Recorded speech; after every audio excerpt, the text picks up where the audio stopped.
মহা নমস্কার।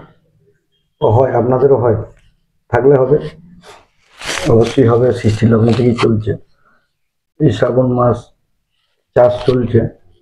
আজকে হচ্ছে 6ই শ্রাবণ, বুধবার।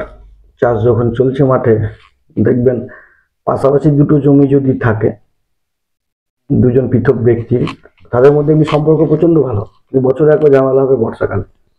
মোটামুটি যারা গ্রামের ছেলে তারা দেখতে পাবেন, তারা হয়তো একই জায়গায় বসে ওই এর বিড়ি নাই, ওরা গুণ নাই, ওকে বিড়ি দিচ্ছে, ওরা গুণ দিচ্ছে, কিন্তু তার সঙ্গে হবে কি, এই যখন ঝোপ তুলবে, আলটাকে এক কোদাল এদিকে সরিয়ে দেবে, ও আবার দেবে।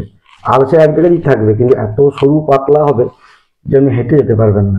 ওর মধ্যে যারা একটু বুদ্ধিমান, জ্ঞানী, তার সে লোককে দিয়ে করাবে, যে বলবে গাধা বাঁদর, দেখছি যারা বলে ওকে কেন কি দরকার, কিন্তু ওই এক কোদাল মারবে, এক কোদাল সরাবে। ওই দুজন দুজন করতে করতে আলসে একই জায়গায় থাকবে, কিন্তু আপনি হেঁটে যেতে পারবেন না।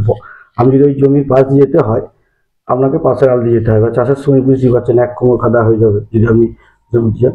এই নিয়ে কথা কাটাকাটি চলছে।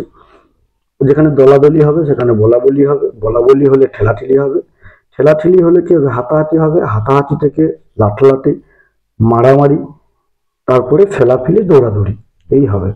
তো এই দুটো কথা যখন চলছে কথা কাটাকাটি, দাদা বলছে যে আমি কারো কাঁচা আলে পাল দিই না।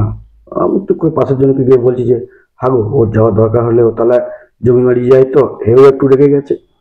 এ তখন বলছে আমি কারো পয়সা খাই না, আমি কারো একটা পয়সা খাই না। আমি তখন ওর পক্ষে গিয়ে বলছি, মানে বড় ঘরে পিছিয়ে কোনের ঘরে মাসি, হাগো পয়সা খাওয়া গেলে তো খাবে, এই নিয়ে কিন্তু ঝগড়া বাড়ছে, আস্তে আস্তে বাড়ছে।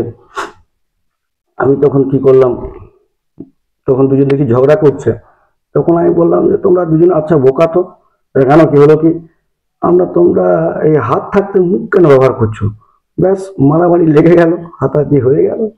আমি কিন্তু বাড়ি চলে এলাম। নমস্কার, সবাই ভালো থাকুন, সুস্থ থাকুন, আনন্দে থাকুন।